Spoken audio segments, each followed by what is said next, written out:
season is kind of back in my hand. I don't even have to think about it. I just wake up and do it. Do you know anybody on that team? I don't know if local kids from Chicago go. AJ Hennon. Yeah. AJ Hennon. I don't know him personally, but I'm sure he knows me probably. What can you share about the 6 a.m. workouts with Chris go for this offseason? So I actually met Chris in Boone when I played Boone my junior going into my senior year, and he's somebody I've been comfortable with, and I trust in his process. I mean his drills, and he's a guy who's also willing to just work. He's just like me in that way. So this summer, I ain't doing any vacationing, nothing. I'm not a big vacation guy. I've actually never taken a vacation. I know I just like to work, and he was willing to work with me, and we've been working ever since. And he's been a part of this process, and he's just been growing. What were some of the things you were focusing on in particular? Zone, my footwork, zone, man, really everything as a DB. A lot of coverage stuff. He said like 3-step drops, like leading off of that. Were any of the picks you had this season off of that? Do you know? A 3-step? Yeah, technically the first one was a 3-step. Okay. The first one was a 3-step. Then I don't know, I'm blank. What was the second one I had? Was it pick 6 against Troy, probably? Oh yeah. No, that was just cover 2 technique, and the last one. The Washington. Yeah, the last one was just man. Okay.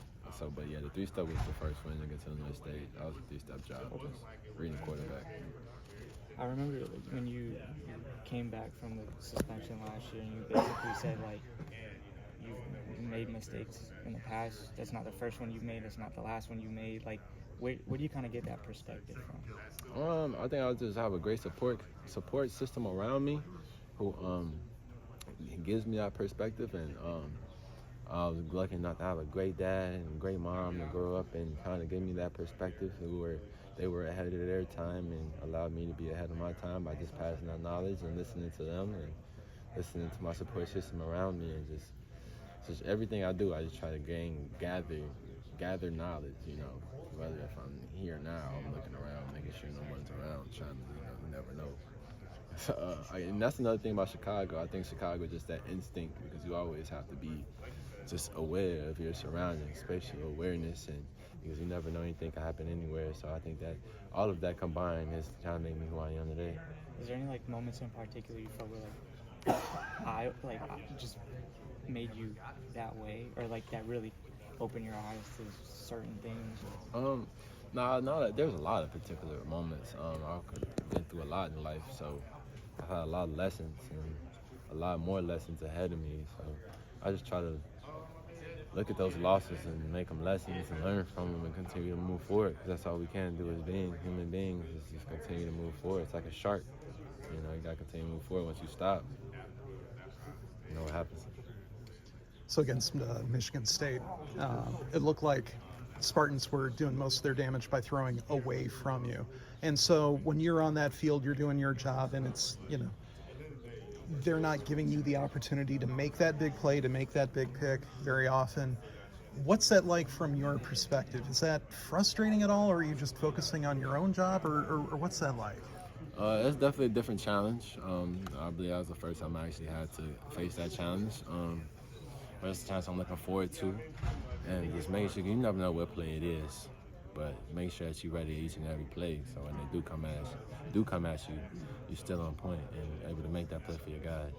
And how's Coach Parker coaching you guys up, especially the rest of that secondary room, after giving up 200-yard receiving performances from Michigan State? I don't think his perspective changed at all. Maybe just more intense, and that's what the good coaches do. They don't really change up their philosophy midway through. They just intensify it, So, if they can't find a way to get to you, they're going to try to find a way to get through to you. But still coaching the same principles and the same things, just maybe with a different tone, a different manner. And I think that's why our coaches are some of the best in the country, because when things hit the fan, that's when they're at their best. Yeah. And then what are you telling, guys like Deshaun, TJ, and John after, a game like that? Just continue to be consistent every day in everything you do. Try to be as consistent, as efficient as possible with your time, with your schoolwork, because it all correlates at the end of the day. So if you taking care of business off the field, you're gonna take care of business on the field. Of course, there's gonna be mishaps here and there. That's part of the game. But as long as you have that process, that mindset, that growth mindset, you'll be fine in the long run. It's a long game we're playing. And then, the 24-hour rule always applies. When practice started on Monday, do you think that the secondary did a good enough job of, flushing that game? Was, pads popping? Did it look like a good Iowa practice? Yeah, that wasn't our first loss this year, so we've been through that, and we understand that we have that 24-hour rule, and we have another task at hand right in front of us that we got to take care of. Yeah. And then Northwestern, what challenges did they pose for you guys? Dual threat quarterback. They have great athletes at the receiver position, running back position that's going to pose a threat. So I think it's just continue to be good with our line and key responsibilities. Awesome. Thanks, Jermari. Jermari,